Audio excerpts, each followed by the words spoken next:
Hello, thank you for joining us on this episode of Sports Bets for Free. My name is Scott Jenkins, your host. Just a local sports picker here in Phoenix, Arizona. And hopefully today with our picks and your picks, it's going to be another great day for you. Welcome to the Major League Baseball show for June 20th. As we get rocking and rolling, we got one day game and the rest of them night games. Of course, the Cubs Friday at home, typical day game for them throughout the week as they kind of keep that day game for the Cubs kind of going. And we got a full slate of all 15 games. If you got a chance to watch on Thursday with all the games going on and the NBA, it was, definitely some outcomes not expected in that one. Rays couldn't hit the Orioles for some reason again. All of a sudden, the Orioles are pitching better. The Royals sweep the Rangers. Dodgers get beat.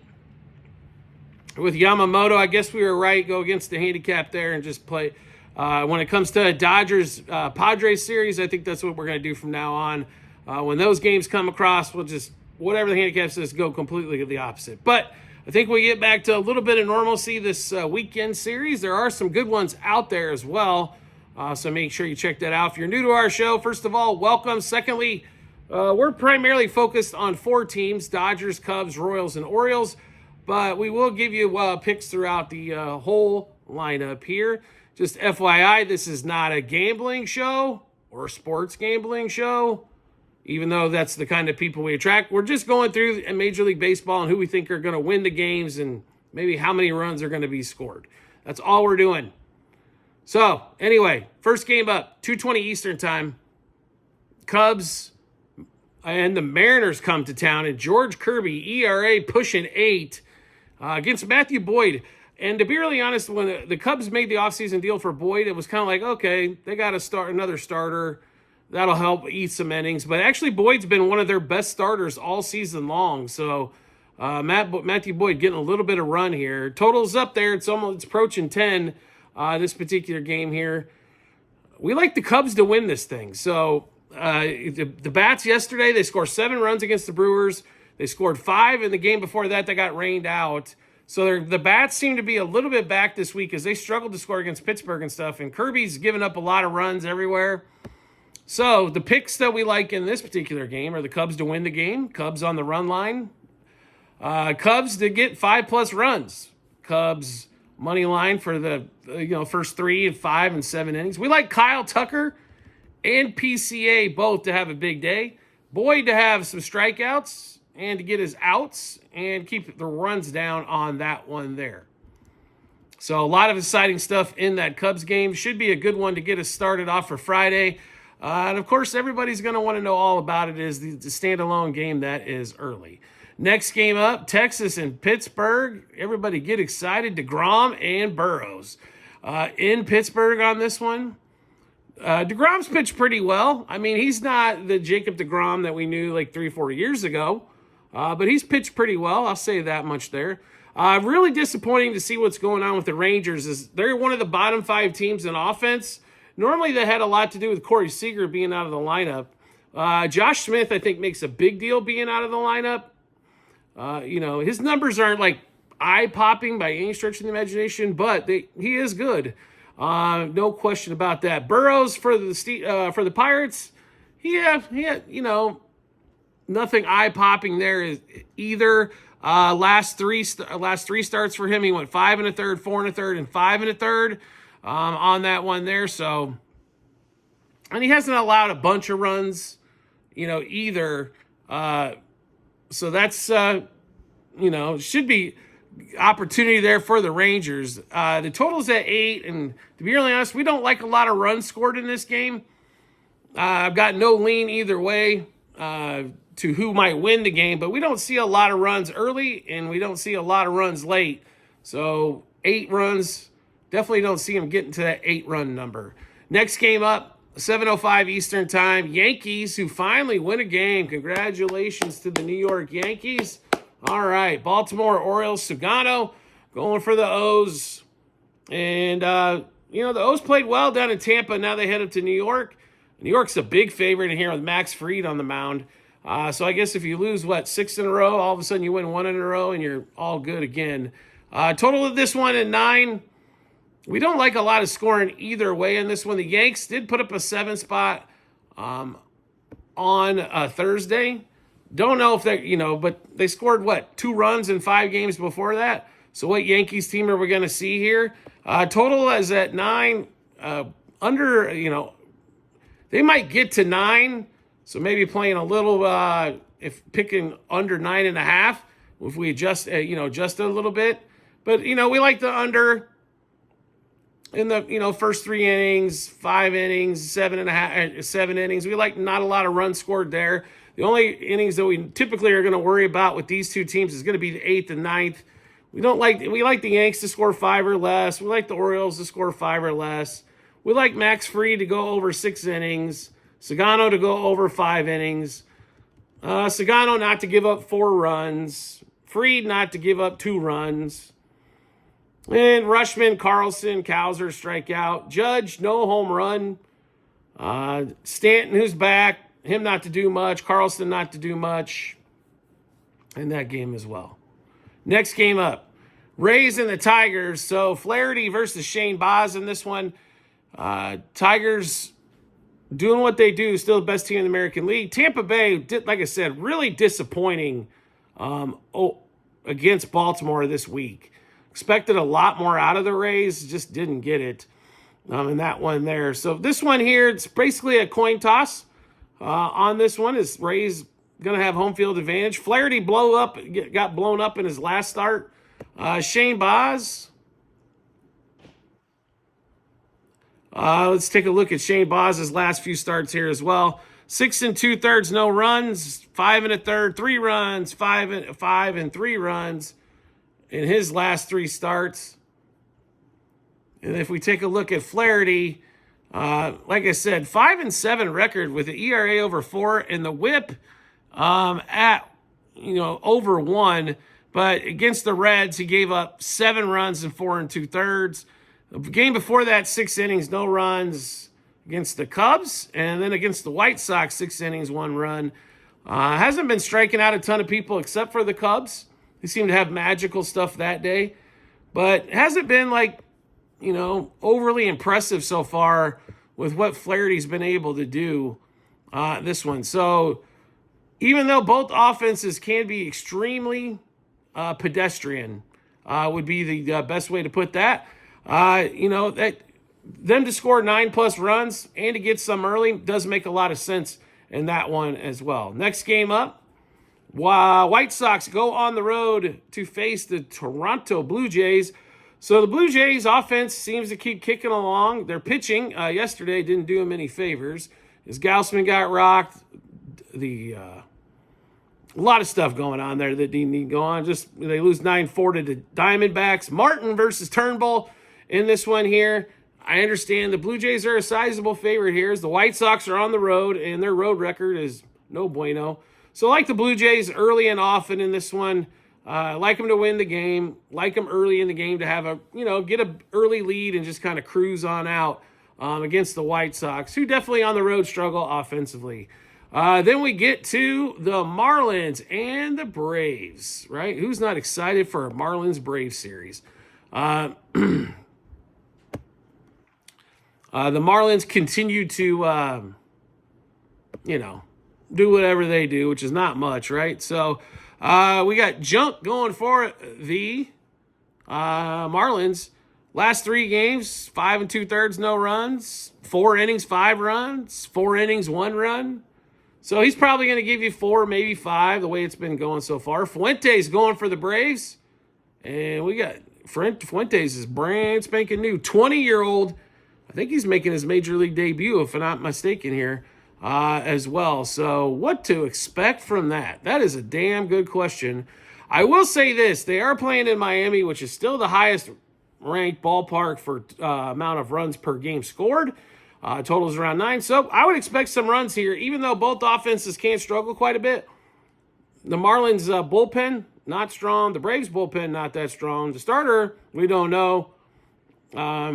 instead of playing somebody to win, we'd slightly maybe lean to the Braves here, even though we really don't want to. But we do expect a lot of runs early and often in that one. Next game up, 7:15 Eastern Time. Cardinals and the Reds. Brady Singer and Paliente in this one here. And, both these teams around the same here. St. Louis, 40-35. And the Reds, 39-36. So pretty close record-wise over so far this season. So playing their games here. And Brady Singer, against the Tigers pitched really well. Went 6 innings, gave up a run. 5 innings, gave up 2 runs against the Diamondbacks. And then the Brewers, he went 5 innings, gave up 4 runs. Giving up 4 or 5 hits during each of those. Struck out 3 or 4 during each of those. So he's pitched okay. Paliente for the Cardinals, his last 3 starts, 4 1/3, gave up 3 runs. 6 innings, gave up 2 runs, and 4 1/3 gave up 7 runs on that doubleheader in the Kansas City game. But Toronto, Milwaukee, so he's given up some stuff as of late for sure. I think maybe a little bit of upset here on the road. It's kind of what we're thinking here. I mean, definitely they expect the Cardinals to win, but I think the Reds come in. They've been playing well. They lost to the Twins in the 3rd game of the set after winning the first 2. It was a little disappointing there, but like the Twins to get off here. There should be some scoring back and forth in this one, but expect the Reds to pull out the victory in the end on this one. Next game up, Mets and the Phillies get started in Philadelphia. We got Tidwell versus Wheeler here. So if you're looking at pitching matchups, there's definitely a dominant team in this one as well. So that would definitely be the Phillies side of things going against Tidwell in there. So Wheeler's pitched well.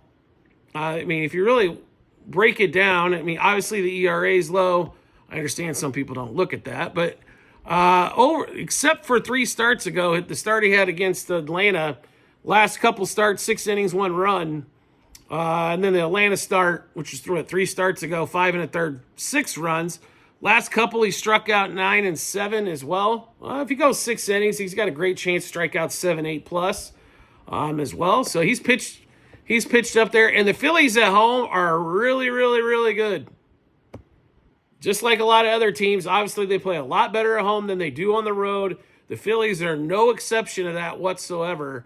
So like the Phillies to win there, like them to, hopefully the offense can get on top of the Mets early and kind of ride that one out.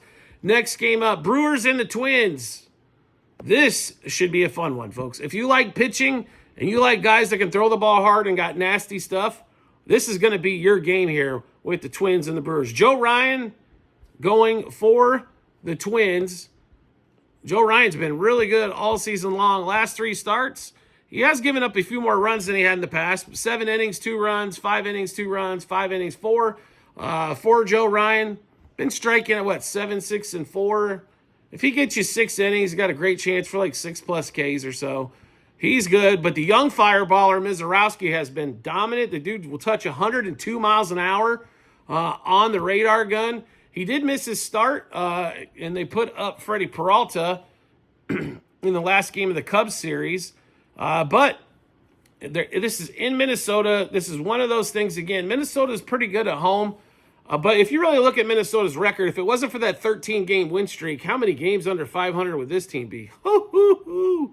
Because they're sitting at 500 right now with a 13-game win streak in there. Brewers are 5 games over 500, making a little push towards the Cubs. The Brewers and the Cardinals Brewers, Cardinals, and the Reds are all pushing the Cubs pretty hard, and then the Pirates are obviously chugging along in last. But Mizorowski is going to be a fun prospect to watch. I hope he doesn't blow out no arm or nothing stupid coming up here, as a lot of young pitchers do. But he has been exciting to watch so far. And the Twins are a pretty sizable favorite here. I just don't think we're going to see a lot of runs, especially in the first half of this game.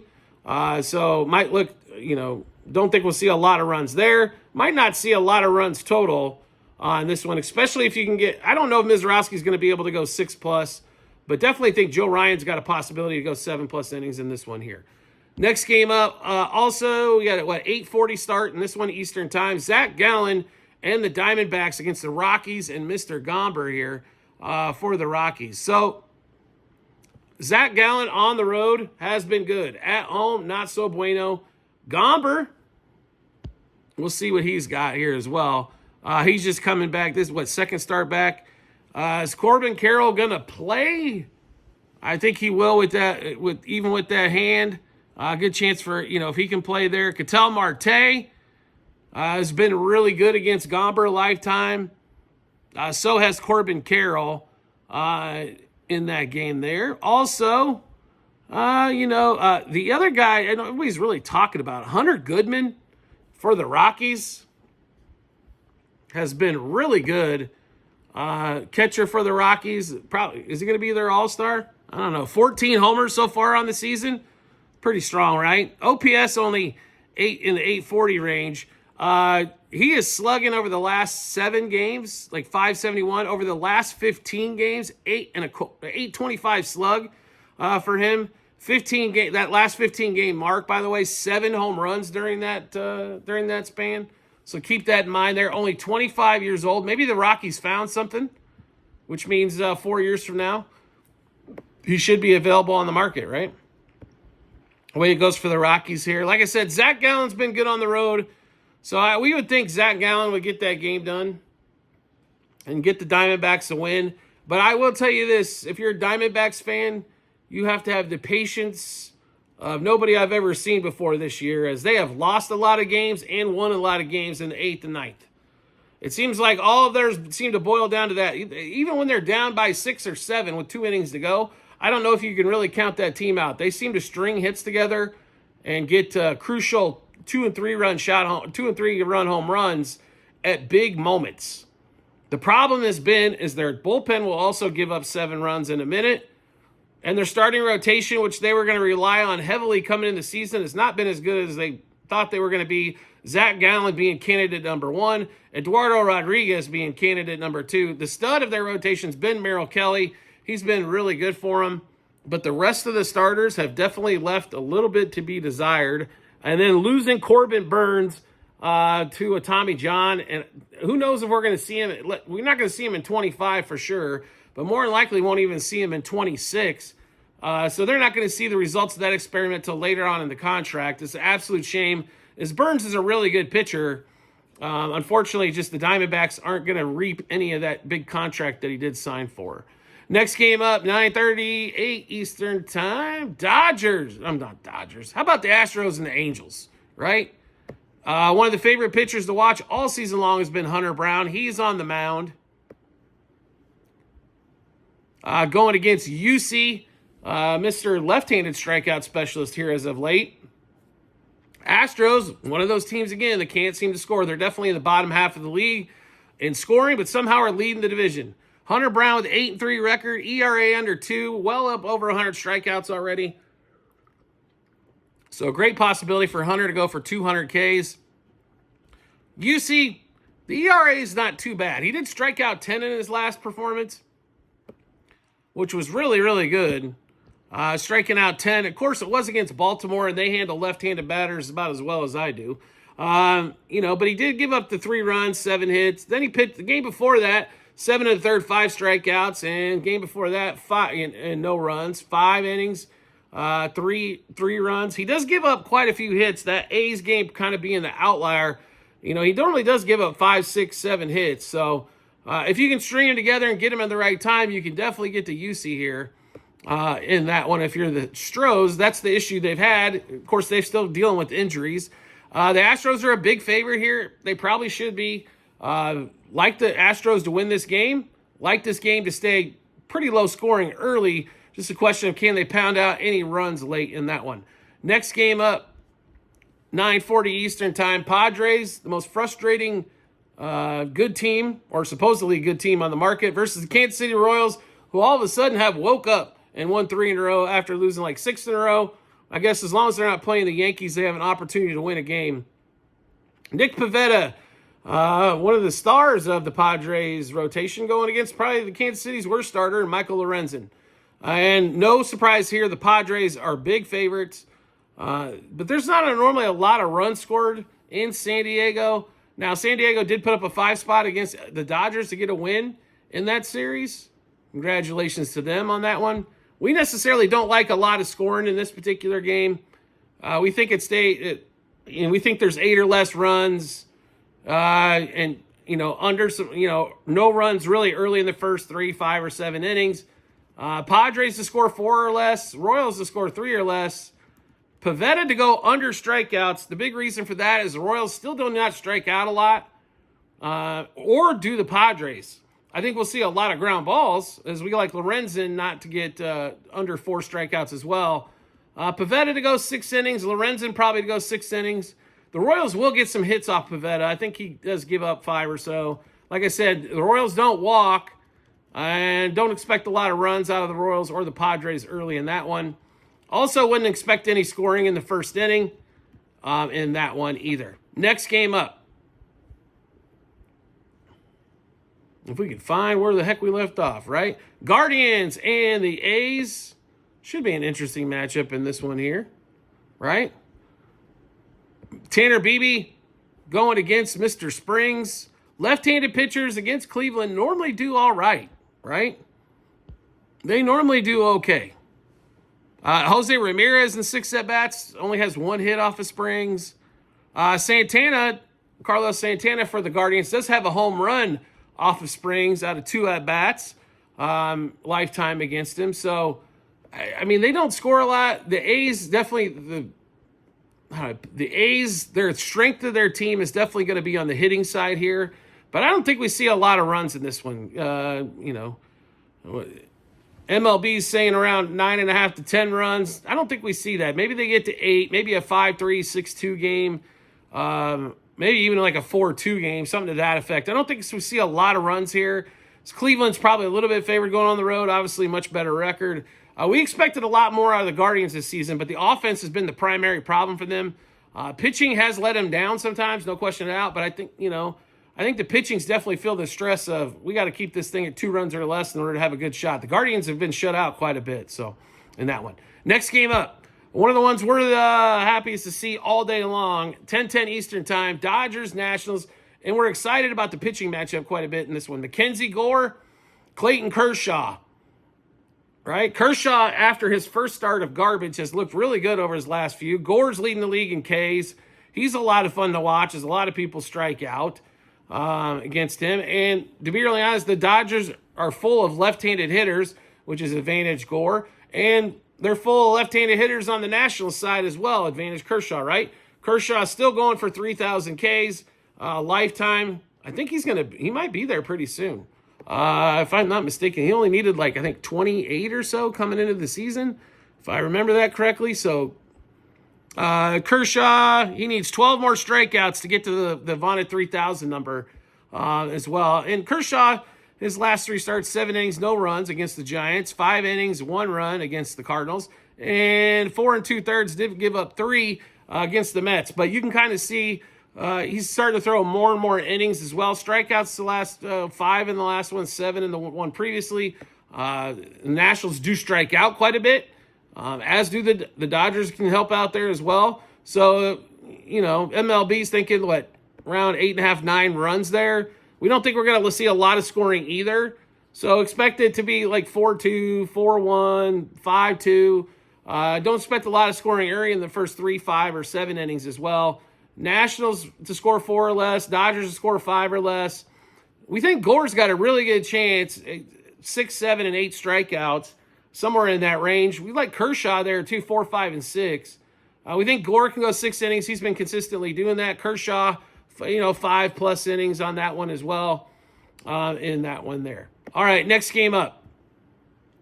And Red Sox and the Giants. So the new look Red Sox, with no Devers, going to the Giants to play Devers, right?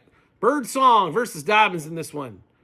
And to be really honest, I think I don't know here. I think the Giants might get him here in this first game of this series. I'm not saying Boston doesn't win the next 2, but do like the chances of Boston, the Giants to win this one. Being at home, they're a good home team. Maybe they get to Dobbins, score some runs off of him. And the bullpen is definitely advantage Giants, even though they've had their struggles here and there this season, and things like that. So definitely would lean Giants in that one to get the win. All right, so we just went through all of our picks for all the games. How do we get to see all of our picks? No problem at all. We've got them posted in multiple spots online. TikTok, YouTube channel page as well at the end of every episode on YouTube. It is a link to our Google Sheets, docs.google.com/spreadsheet. Bunch of other stuff behind it.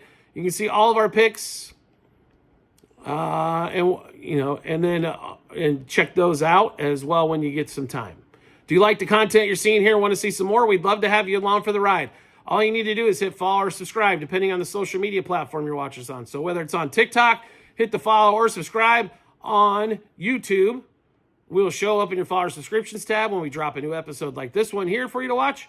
Or if you want to make life simpler for yourself, turn on the notifications and get notified to your phone or device when we drop a new episode like this as well.